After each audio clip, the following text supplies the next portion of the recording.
बच्चों, आज हम सभी कक्षा 7 की जो संस्कृत ट्यूशन पुस्तक है संस्कृत की, उस पुस्तक का जो पंचम पाठ लेसन 5 का जो प्रश्नोत्तर भाग है उसका अध्ययन करेंगे।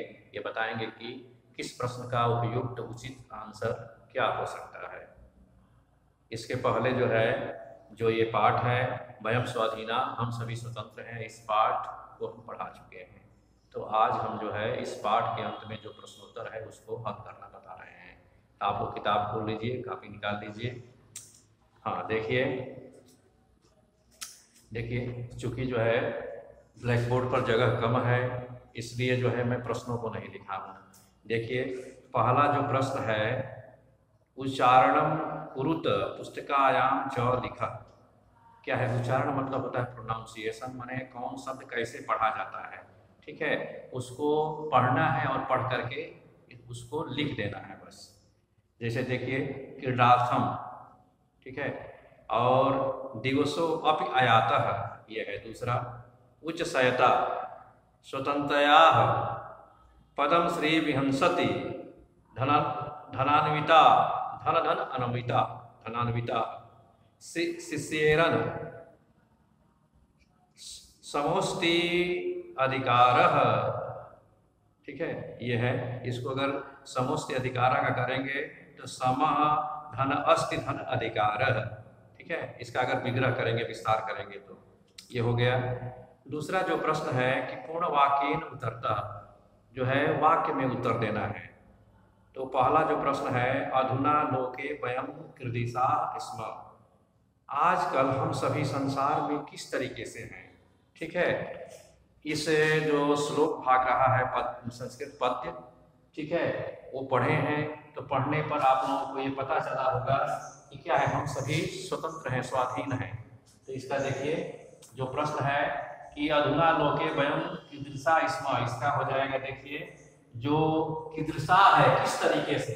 ठीक है, इसका उत्तर ये स्वाधीना होगा। सब प्रश्न में ही उत्तर है अधुना लोके वयम स्वाधीनाः स्मः। ठीक है, ये पहला जो इस प्रश्न का जो आपका उत्तर है ये है। इसके बाद जो अगला प्रश्न है, ठीक है, इसको देखिए, अखिला प्राचीन वार्ता किम अभवत्। ठीक है, जो अखिल रूप में, समग्र रूप में प्राचीन काल की जो बात थी वो क्या थी, क्या हो गई है। ठीक है, तो वो क्या है, समाप्त हो गई। स्वाधीन देश स्वाधीन हो गया है तो समाप्त हो गई है। तो ये वो समाप्त हो गई है, इसके लिए जो थी ये क्या आएगा आपका घटा। ठीक है, अखिला प्राचीन वार्ता, तो की वार्ता आकारांत है इसलिए यहाँ वो घटा आ गया है। ठीक है, प्राचीन काल की जो सार्वभौमिक जो बातें थी वो समाप्त हो गई हैं। ठीक है, इसका हिंदी अर्थ होगा।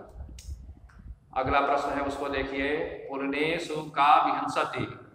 ठीक है, पुर्णेषु किनारों पर क्या खिलता है। तो देखिए इसमें आपका मैं लिख दिया हूँ, पुर्णेषु पद्मश्री। पद्मश्री मतलब कमलों की शोभा। ठीक है, विहंसति माने खिलती है, कमलों की शोभा खिलती है। अगला जो प्रश्न है उसको देखिए, अस्माकं कः स्वप्नः साकारः जातः। हम लोगों का कौन सा स्वप्न इच्छा साकार हो गई है। ठीक है, तो इस जो संस्कृत पद है इसमें बताया गया है कि स्त्री पुरुष का जो पहले भेदभावपूर्ण अधिकार था, अब समानता का अधिकार आ गया है। ठीक है, तो यही हो जाएगा। देखिए, अस्माकं स्त्री पुंसयोर षष्ठी विभक्ति के द्विवचन का रूप है। हमारे स्त्री और पुरुषों के स्वप्न क्या है, साकार हो गए हैं। ठीक है, वो शब्द क्या है, समानता का है। इदानीं शासन नीति कीदृशी अस्ति। इस समय शासन नीति किस तरीके की है। तो क्या है, इस समय देखिए, इदानीं शासन नीति क्या है, नवीन है, नई है। क्योंकि देश स्वतंत्र हुआ है तो अपने ढंग से नई शासन नीति चलाया है, नवीना अस्ति। अब अगला जो प्रश्न है कि संधि विच्छेदम कुरुत। संधि विच्छेद करिए। जो पदम माने शब्द होता है, जो ये संस्कृत का शब्द है उसका हिंदी शब्द होगा और संधि विच्छेद। तो जनाधरेश, देखिए ये जो है आपका दीर्घ स्वर संधि का उदाहरण है। जनाधरेश, इसका क्या होगा? जन धन अधरेश। अक सवर्ण दीर्घ जो होता है, ठीक है, इसके अंत में और यहाँ पर और लेकर दीर्घ आ हो जाएगा, ठीक है, यहाँ आ गया है जना अधरेश, जन धन अधरेश। उसी का दूसरा उदाहरण है इसी संधि का, दीर्घ स्वर संधि का, कि पथानुकूल, पथानुकूला, पथ धन अनुकूला, इसके थ के अंत में और शुरू में अ मिलकर आ, ठीक है। ये देखिए यहाँ है स्वाधीना, स्वाधन अधीना, ठीक है।